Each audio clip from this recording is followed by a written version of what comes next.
Welcome to the Somerford Associates Technology Podcast. This episode is recorded the week after Splunk's .conf conference, where the major announcement was that Splunk has a new Observability Suite, as it calls it, and Somerford Associates, we're a partner to Splunk. So today I'm talking to Robert Castley to filter out the highlights for you without you having to watch hours of the conference.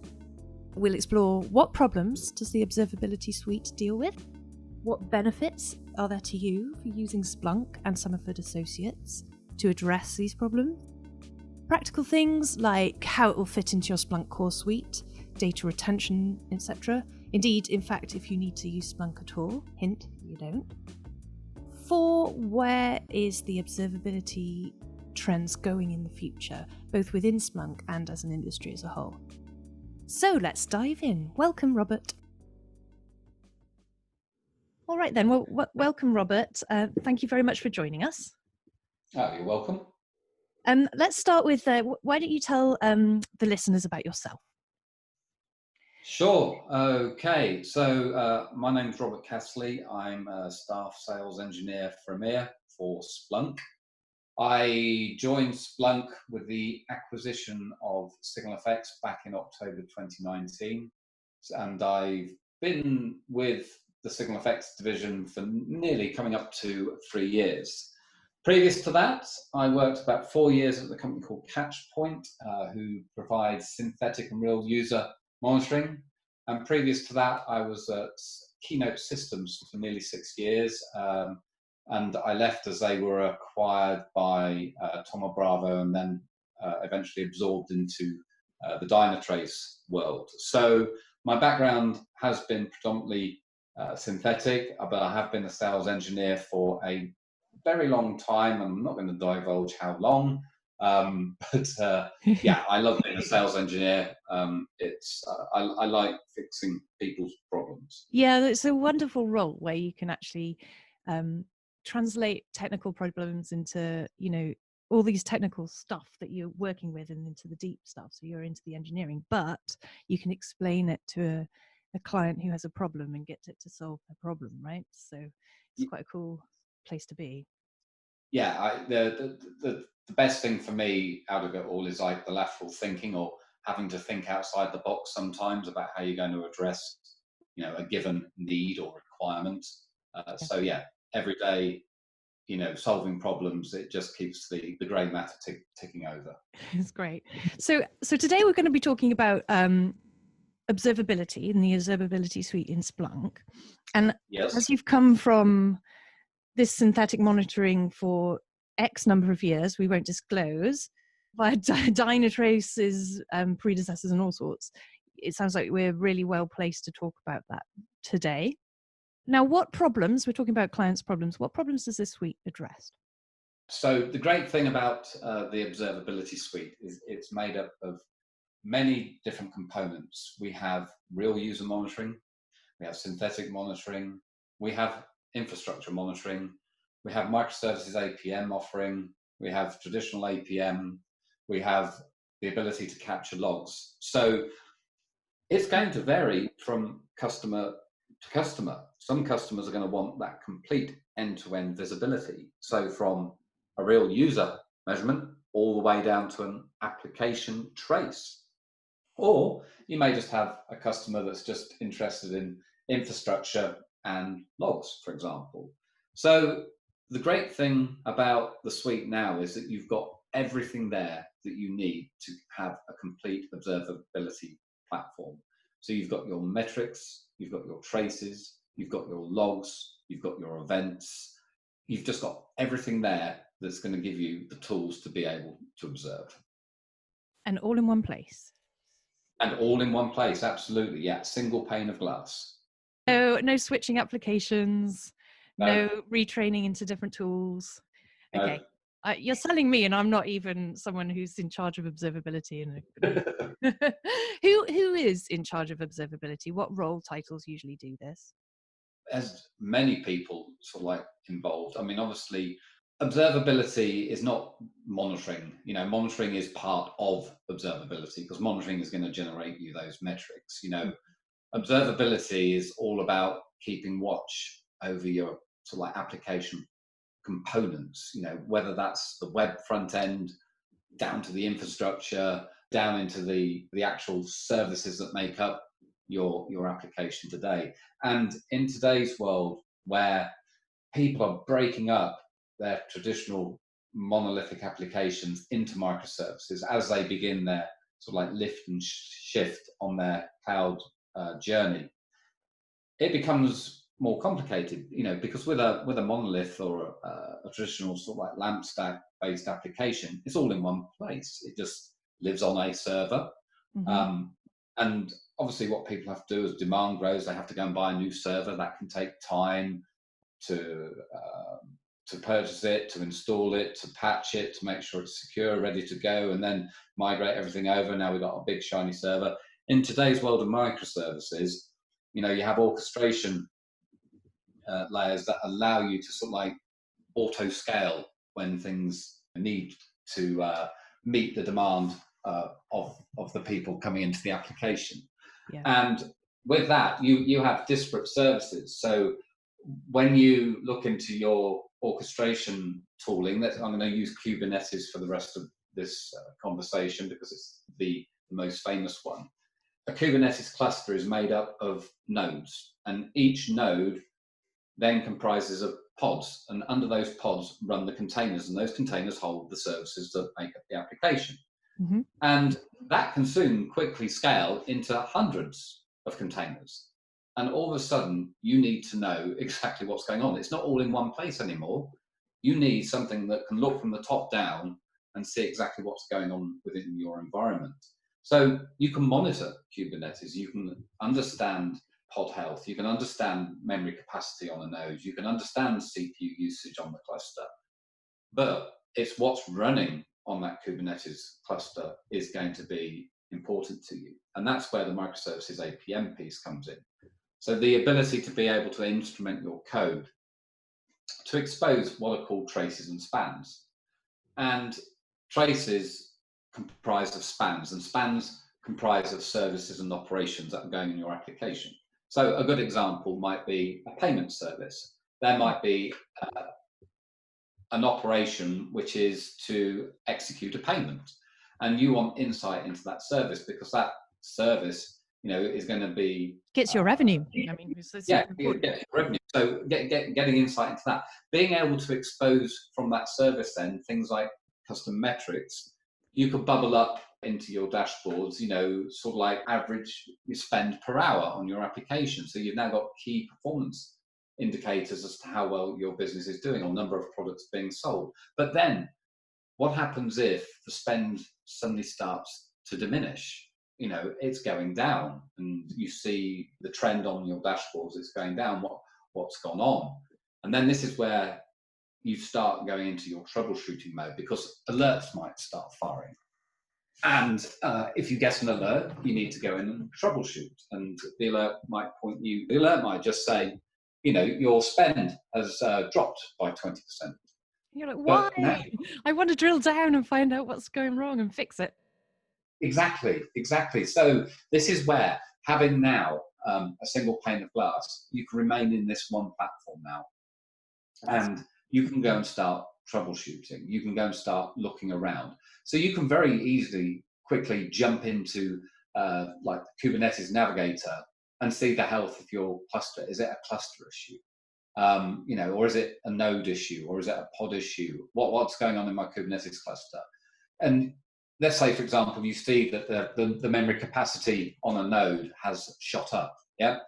You could then go and look at that node, and then you could very easily look at the logs for that node, again, remaining in the same platform. And, you're looking at the logs, and you're seeing like out of memory errors are happening in those logs. So you go back to your Kubernetes cluster, you see, the memory capacity has shot up.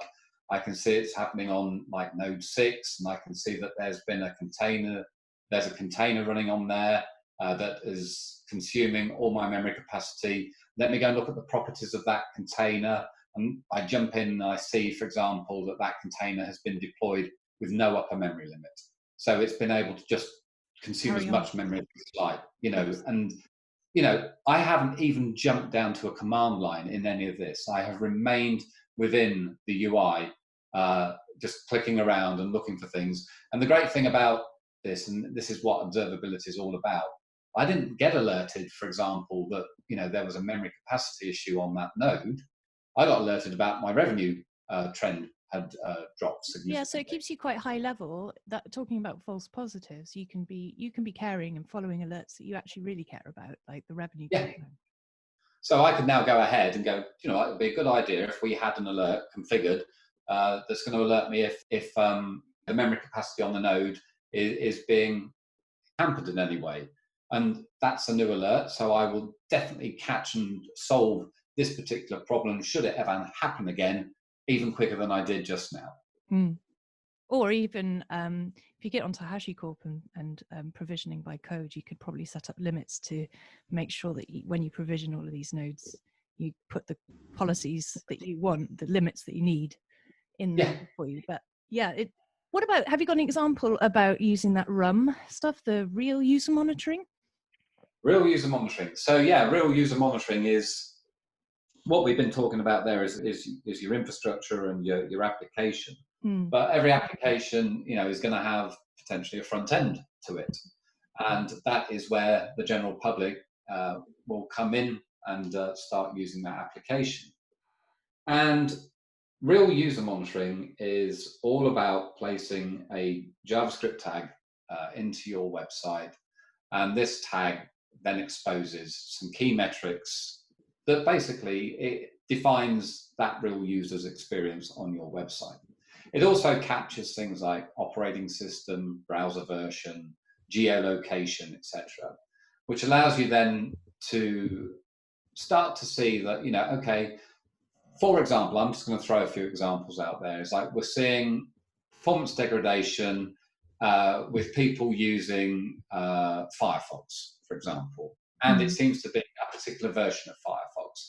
So this allows you then to either make some changes to make it more performant in Firefox, or what you do is you put out there on your application that you need to be running this version of Firefox to get the optimum, best experience. Yeah, the best experience. So it allows you to see how people are experiencing the application across operating systems and browsers and browser versions. That is absolutely critical, because we all know that today we've got Microsoft Edge, we've got Chrome, we've got Firefox, and there are others out there. And trying to keep everybody happy, it's so hard. It is so hard. I used to do some gaming design in a gaming company, and so to get the game able to kind of fit and work on all of those different operating systems and have that nice user experience as well is exactly a challenge. Exactly. And we all know that in today's world where we're all better connected, we've got 5G connectivity capabilities, we've got fiber to the property. I'm running on fiber to the property here, and I live in the village in the middle of nowhere. But when things are slow, users get so frustrated these days. Yeah, we've got such high standards now. It's wonderful. Yeah. And, in today's competitive world, and even more so in the current climate, maybe people might be a little bit more patient in today's current climate, but with everybody scrabbling to have things delivered rather than having to go out and go and get them. I'm one of those people. I much prefer to have it delivered here than have to go out and put a mask on and go into the shops. I want the best online experience that I can possibly get. It's quick, it's efficient. I need it, and it's a painless experience. So Splunk is allowing those companies that deliver those good experiences to observe and keep their customer service super high. You can just observe the whole service from the user experience down to whatever you're running it on. Yeah, exactly. It's one of those. RUM is another great tool for isolating network issues. It's like you suddenly might start getting phone calls into your customer service desk, and it's like, I can't get on your website isn't working. You start looking at your RUM data, and you're sort of like, start to see a pattern that, everybody on XYZ mobile network is having trouble loading. It could be an outage on a mobile network. It's like, okay, well, can you try joining Wi-Fi, please, and see if you can get onto the website. It helps in so many ways to get that. But at the same time, what it also is going to allow you to do is that because the platform is a full fidelity for RUM and full fidelity from microservices APM, that means that we're taking 100% of real user measurements and 100% of traces emitted by the application. You'll be able to have real user to an application trace as a one-to-one. So you'll be able to, drill down to that one particular user and see everything, their front-end experience and their application experience, but you'll also see the traces from when they were on the application, which is, having that end-to-end visibility in one single pane of glass platform is mind-blowing. That is extremely powerful. Who else does that of the competitors? So that sort of end-to-end single tool. Does anyone else do that? Not full fidelity. Yeah. No. Not full fidelity. 100%. Go Splunk. Yeah. Go Splunk, absolutely. Yeah. And what other benefits are there of using Splunk over the various competitors that you know of? You get to work with engineers like me. Oh, of course. You are super helpful, super friendly, and will make your onboarding experience as painless as possible. Or indeed Somerford. Whoop, whoop. No, anyway, while we're doing shameless plugs. No.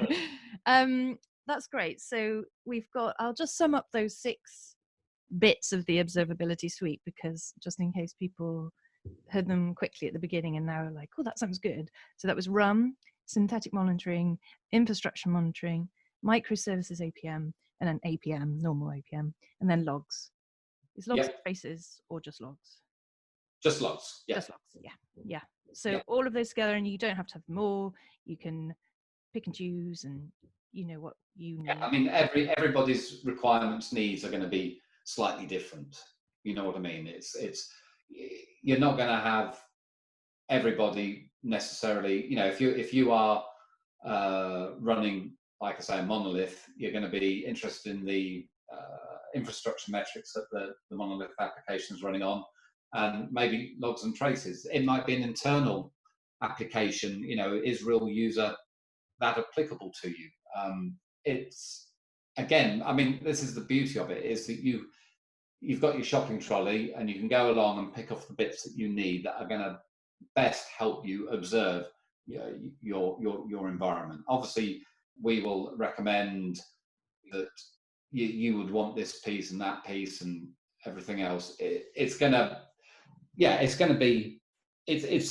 so new, obviously, because we only announced it at .conf last week, but it's going to be, maybe we should do another podcast like this in 6 months' time and see how the world has adopted the Observability Suite, because it is that new that it's going to be absolutely fascinating. I mean, I, for one, am so excited for it, because it just means that I've got every tool in my arsenal to go and help and solve and provide people with an amazing solution that's just going to give them insight and intel that they've never had before in one single place. We're excited about it too, actually, because we've done quite a few projects with people just on the cusp before all of this was announced, who, we're doing application monitoring, we're doing Splunk app for infrastructure, and all these things together. We're one of the first observability partners, so we're looking really strong position to kind of see if our clients need this and see if they want us to help. What the first questions I often get is this going to be like a premium app, a bit like enterprise security or ITSI? You have Splunk Core, and then you just install a premium app on top. How do you know how it's going to like physically look in the environment? It's a separate offering to Core, but it can integrate with Core and ITSI as well. Yeah. So it'll be similar, like a different search head or a different, but it's still into their core Splunk system. The Observability Suite can live on its own. Oh, Okay, it can as well. it can live on its own. We have the log observer in the Observability Suite, but it's been designed for SREs and DevOps. So there's no need to learn SPL or anything like that. It's all driven in the UI for looking at those logs. But there's nothing to stop you having the logs that are captured by the log observer then analyze further using SPL, from using Splunk Cloud or something like that to do that. So, and there's nothing to stop you bubbling up alerts out of the Observability Suite into ITSI. Yeah. It obviously it's all been integrated together, but this Observability Suite is a single UI that addresses all those 6 areas that we've talked about, give you that single pane of glass. But absolutely, it will integrate with the other core offerings. So if you don't have Splunk, you could just get this Observability Suite without. Absolutely. Yeah, you don't need Splunk at all. Oh, right. And then if you have Splunk and you want that additional end-to-end view, it's going to interlace and reuse your data if you need it, and bring in more data if it needs it. But it's not going to use any data that you already have. It's almost like a separate SKU. You would start monitoring and instrumenting your applications to get metrics, traces, and logs into the Observability Suite. Yeah. But you can then have that data pushed out into core, so you can do further analysis and play with the data and manage the data in core separately. So it's not going to take in anything that you've already got. You will deploy it, and it will start from day one and then begin its monitoring capabilities. And the other key thing to remember about this is that this Observability Suite is real time. So you get your metrics in real time. It takes under 1.5 seconds for metrics to be ingested and appear on the right-hand side of a line chart, for example. You've got real-time alerting. It has the power and the capability to be able to detect a containment deployment and alert on it if there's anything wrong with that in under 20 seconds. Gosh. That is the power of real time. Other vendors will be using batch-based systems and batch queries, and they get slower and slower and slower the more data that you have come in, and thus you'll start seeing delays in your rendering of dashboards and charts. You'll see delays in your alerting capabilities, and that's the same with homegrown monitoring solutions as well. This has been built for massive scale, high cardinality, high ephemerality. It really is going to allow you to do that. How much of that data is retained, and can you set your retention as well? So by default, metrics are stored for 13 months. Yeah. We do it for 13 months because we have something in our alerting capability called historical anomalies, which allows you to pick up on seasonal or cyclical patterns. So, for example, we've got Black Friday coming up. Yeah. Having the data. I see. Yeah, having the data 13 months allows us to, have that overlap by a month to, pick up on those seasonal patterns. Traces are stored by default for 8 days. Retention periods can go up, but that's usually a contractual and financial discussion. Yeah. So people in theory could ship it to their Splunk or a different third service. There's an app announced at .conf that allows you to do that. Is to take Observability Suite data and push it into Splunk Core. Yeah, and then you can retain it longer. Is this really powerful? I know. I'm just thinking. I've got my little doodles out about where it fits and how it's going to work and things. And in terms of the billing and how you're going to bill with it, are you doing it as what services you view or what data you bring in? How does that work? So some of the pricing for the Observability Suite is still under, I believe, still being worked on, shall I say, because obviously we've got the addition of Real User now, we've got the addition of the Log Observer, and I don't know how that's all going to be priced out yet. I'm still waiting to hear on that. Okay, that's fine. We'll do another podcast another time. Or if people are interested, when they're listening to this podcast, if you get in touch with marketing at somerfordassociates.com, I'm sure we'll have found out how that's going to work. Is this because of 2 new acquisitions? I mean, I guess this Rigger and Plumber, they're so new now to Splunk that fair enough. So I'm just a lowly engineer. Oh, no. Someone who has to catch up with all of these things that are going on and are new. It's exciting. Yep. So where is I mean, the Splunk tend, in my view, to move really fast and sometimes acquire companies with the skills that they need to add to their offering. But they're at the vanguard on a lot of things. I'm sure if you looked at Gartner, it would confirm that hazy statement I've just made. But as you're in that privileged position in Splunk, do you know where this is going in the future? Where's observability going? I know where I'd like it to go. Go on. Where would you like it to go? I just want this to be like one of the best looking applications with ease of use, and for Splunk to apply some sort of like really cool machine learning, sort of like AI ops to what all these offerings are now collecting, to bubble stuff up to the surface a lot quicker for our end users. So instead of having to go and dig around a little bit for it, taking everything that we're getting in now, real user, traces, metrics, logs, is for it to bubble up things a lot quicker. It starts to see trends and learns, from what it's gathering. That's what I would love for it to do. That can't be too far away, because within the Splunk core offering, there's the machine learning toolkit. And sure, you have to configure it. There's always has to be a human element in machine learning. But because the use cases are very much there already in the observability suite, and the machine learning toolkit's very much there, that shouldn't be too far away. Or indeed, the clients, if they're at this stage, could possibly, if they re-ingest the data into Splunk, you could do machine learning on it from there, I presume. Potentially, yes. I'm not so familiar with that side of, obviously because I came across with the SignalFX acquisition. So my focus is purely on observability. Yeah, but it would be fantastic, that. Oh yeah, no, I 100%. Yeah. Yeah. And how about the way that the whole industry is kind of looking at open telemetry as well?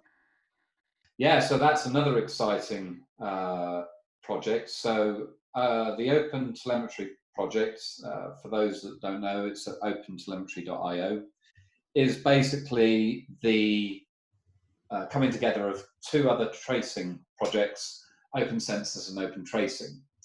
And there are some very big names involved in the Open Telemetry project. It's actually the second most active project on CNCF to Kubernetes, which is amazing. So there's the likes of AWS, Microsoft, Google, and of course Splunk that are contributing to this particular project. And Splunk is actually the #1 contributor to the project. And Open Telemetry is defining industry standards that are open source for you to collect metrics, traces, and logs. And the real power behind this is that if people adopt Open Telemetry, there is going to be no vendor lock-in for you, because it is open standards. It's all based on open source. And we're already seeing competitors releasing their Open Telemetry libraries to instrument applications already. So, the fact that competitors are jumping onto the Open Telemetry project, it is becoming the de facto way of doing things. And AWS are contributing to the project, so they're buying into this Open Telemetry idea. So, in the past, you've had like Jaeger and Zipkin and like I say, Open Sensors, Open Tracing. Obviously those 2 come together to form the Open Telemetry project. But yeah, hugely exciting. The fact that we've got Open Tracing allows auto instrumentation of your applications. You're going to have the Open Telemetry collector getting in metrics and traces and logs. It's going to be, really, really exciting. And the fact that it will be an industry standard just means that people will be able to easily adopt it. And like I say, no vendor lock-in. Yeah, that's going to be really powerful for our clients, so they don't feel like they have to put all their eggs in one basket. They'll choose Splunk Observability Suite, but if it's based on open standards, all of that work that you've done to get your tool working, it can be copied across almost. Not quite as simple as copy and paste, I'm sure. And that with machine learning, I mean, that's going to be a really exciting change to the industry then.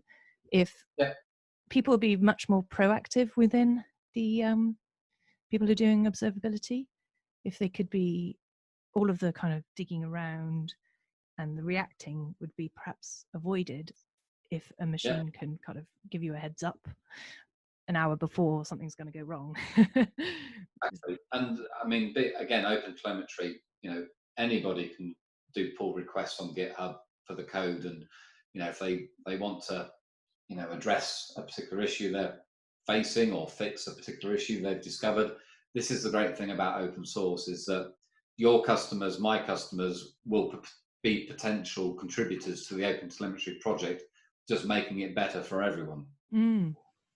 That's really exciting. So you've had a wonderful, exciting week with the .conf last week, and I'm glad I could catch you so soon, because observability was pretty much the biggest topic from what I saw across the whole conference.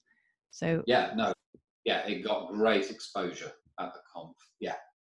So hot off the press, really, for everyone listening. Would it be okay if if people ask questions to me? I'm Anne Mundy. You can get me on LinkedIn. I can sort of send them to you if they want some direct chat to you about any of their questions. Great. Yeah, brilliant. Well, thank you so much for talking us through what all this week means, and I'm really looking forward to starting to implement it in customer sites. Oh, me too. I honestly, last week was just, as an engineer, I've got all the tools I need now. It's just amazing. I'm not having to scrabble around trying to glue things together anymore. It's just going to be, super exciting. Can't wait. A happy week for you. Yeah. It's like pre.conf, post.conf. It's a big change. Yeah. It's completely two different Roberts. It's, so excited about what this all has. What it will mean for people. Yeah, mean for my customers, etc. Cool. Well, thanks so much for chatting to us, Robert. And thank you for having me. It was really interesting to talk to Robert just then about the Observability Suite from Splunk. It sounds like it will address a lot of problems when you want to look at how your applications are working for the end user, especially if you're splattered across lots of microservices or in a traditional place, looking at all your infrastructure and your logs. So it was really interesting to speak to him. I hope it helped you. That's our aim in the Somerford Associates Technology Podcast.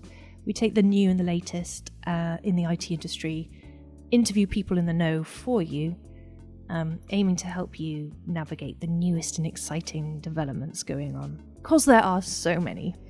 So if anything piqued your interest today, do contact me. My name's Anne Mundy. You can find me on LinkedIn, or you could reach out to our marketing team at marketing@somerfordassociates.com if you like. And if I can't help, I'm in the technology team. If I can't help immediately, I'll get you in touch with an expert within my organisation, or to the interviewee, or someone else to answer your questions for you. Thanks very much. That's been the Somerford Associates Technology Podcast.